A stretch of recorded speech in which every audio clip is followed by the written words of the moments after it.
Hoje nós vamos falar dos 5 erros que quase todo mundo comete na preparação para a prova de residência, não é isso, Paulo? Exatamente, Alan. O erro número 1, ele é um pouco mais especial, porque mesmo a mim, que sou um dos fundadores da FluidMed, que já investi assim, muitas horas estudando sobre métodos de estudo, foi um erro que eu quase cometi. Ou seja, não estou falando que eu não poderia errar, não é isso, mas que mesmo sabendo das principais pegadinhas, já tendo obtido grandes resultados, mesmo assim eu quase cometi. E esse primeiro erro é você querer dominar a teoria antes de fazer questões. Esse é o erro mais frequente, mais comum, e eu quase cometi esse erro no R+. Sabe o que aconteceu, Paulo? Quando a gente está na residência, acaba que o serviço que a gente está inserido, ele tem algumas particularidades e a gente acaba aprendendo muito sobre alguns temas e pouco sobre outros. Então, por exemplo, eu fiz residência de cirurgia geral. Na minha residência de cirurgia geral, tinha muita via biliar, muita cirurgia abdominal, tudo mais. Entretanto, meu contato, por exemplo, com cirurgia vascular era muito pequeno. E, portanto, quando eu ia fazer questões, tudo mais, de cirurgia vascular, eu sentia que eu tinha um déficit. Eu sentia que o meu conhecimento era parecido com o conhecimento de um acadêmico que acabou de formar,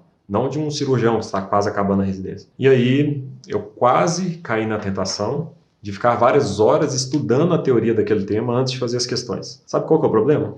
Não é que estudar a teoria vai te trazer dano ou que você não vai aprender, não é isso. O problema é que, quando você faz isso, você não faz as questões. Por quê? Porque pouco tempo depois já chegou um novo tema. Pouco tempo depois, mais um novo tema. Então, você não faz as questões não é porque você não quer, não é porque você está procrastinando, é porque, na ânsia de dominar a teoria, você não tem tempo de fazer as questões. E aí chega uma nova teoria, você tenta dominá-la.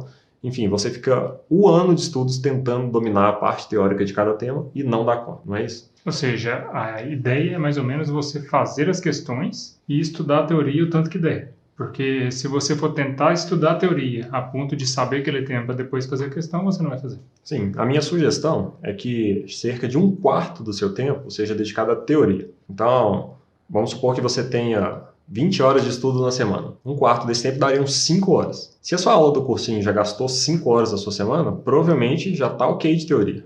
As outras 15 horas da sua semana seriam para estudo das questões, de fazer coisas na prática, estudo ativo. Se você não está fazendo um cursinho, por exemplo, você poderia, igual os cursinhos do R+, que não tem aulas, você tem apostilas, você poderia gastar 25% do seu tempo na apostila. Mas isso tem que ser cronometrado. Se você vai ter 20 horas de estudo, no máximo 5 horas são com a teoria e o resto é com a prática. Se você tiver só 5 horas de estudo na semana, você vai gastar 1 hora com a teoria. Ah, não, mas não dá tempo de estudar toda a apostila em 1 hora. É exatamente o que eu estou te falando. Se você partir desse pressuposto, você nunca vai acabar as teorias e nunca vai fazer questão. E as questões são que efetivamente mais aumenta a sua nota. A gente tem estatística sobre isso.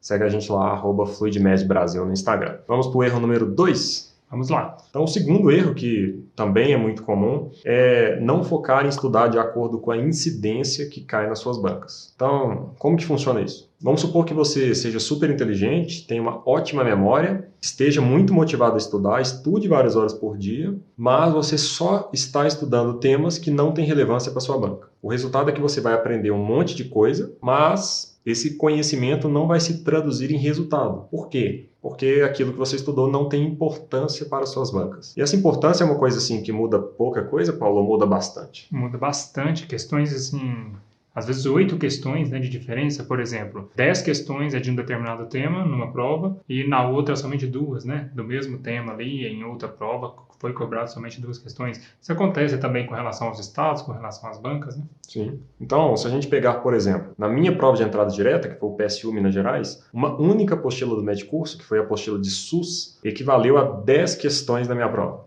Uma única apostila. Ao mesmo tempo, se a gente fosse pegar algumas apostilas de clínica, precisariam de quase 12 apostilas de clínica para equivaler aos mesmos 10%. Imagine que na hora de estudar, eu tivesse dado muito mais foco em estudar aquelas apostilas que quase não caíram e tivesse estudado pouco a apostila de Preventiva 4 SUS. O resultado na hora da prova não depende de qual questão você acerta. Todas têm, em geral, o mesmo peso para a maioria das bancas. Ou seja, você tem que estudar mais o que cai mais e menos o que cai menos. Esse é o segundo erro. Tem alguma maneira das pessoas saberem o que cai mais e o que cai menos? Tem, basta seguir a FluidMed. A gente está sempre, né, compartilhando esse tipo de informação. Nós fizemos estatísticas de todas as bancas, de todo o Brasil, de todos os últimos anos. E a gente te conta, e a gente tem também o Super Planner, que é o nosso software, que de forma automática já te ajuda a estudar de acordo com a incidência das suas bancas. Erro número 3, né, Paulo, que também é um erro muito frequente. É aquele estudo que a gente considera um estudo desproporcional. Ele é parecido com o erro número 2, mas ele é um pouco diferente. No erro número 2, a pessoa não estudou de acordo com a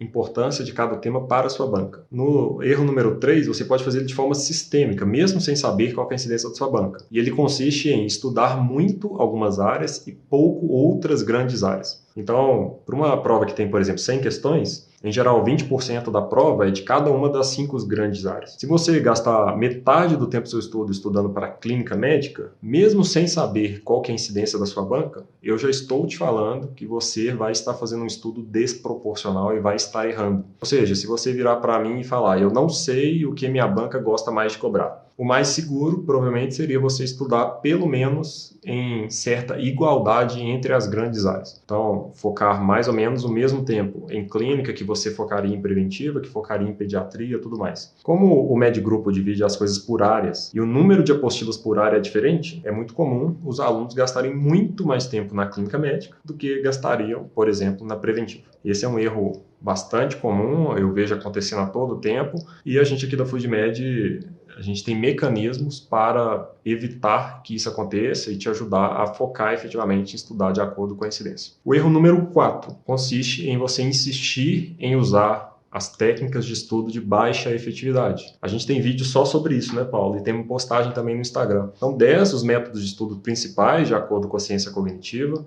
Tem nomes e estudos específicos com vários tipos de estudantes, com vários temas específicos, mas a gente consegue dividi-los em métodos de baixa, moderada e alta efetividade. Dentre os métodos de baixa efetividade, tem alguns que são muito usados pelos estudantes e que os estudantes têm muita dificuldade de largar a mão. São o resumo, marca-texto, ficar fazendo releitura, são métodos frequentes. Ficar reassistindo aulas, e os alunos muitas vezes gastam dinheiro com isso. Então eles estão atrasados, estão sentindo que não estão indo bem, o que eles fazem? Compram aulas de revisão, de intensivão, para poder ficar em dia. Então, não faça isso. Seu estudo tem que ser estruturado por métodos de alta efetividade. Siga a gente para saber mais sobre esses métodos. Tem vídeo completo no nosso canal, só achar lá.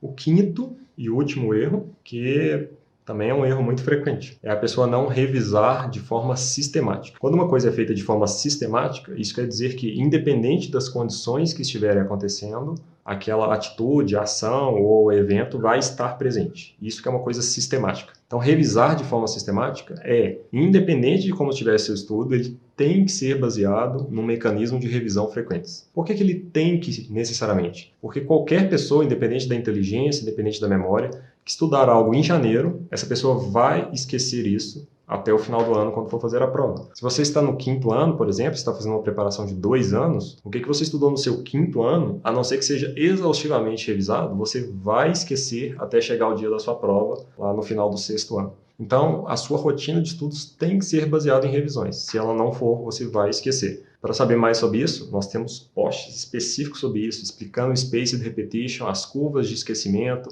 a famosa curva de Ebbinghaus. Isso é importantíssimo. Vamos colocar ela aqui para você ver, mas nós temos vídeos especificamente sobre esse tema. Portanto, se você comete ou já cometeu algum desses 5 erros e não quer cometê-los mais, deixe seu like, comenta aqui com a gente e siga a FluidMed para a gente te ajudar a sair dos 60% e chegar nos 90%. Meu nome é Alan Araújo. Eu sou Paulo Araújo e foi um prazer tê-lo conosco até este momento e não deixe então de compartilhar com seus amigos. Tenham todos um bom estudo. E até o próximo vídeo.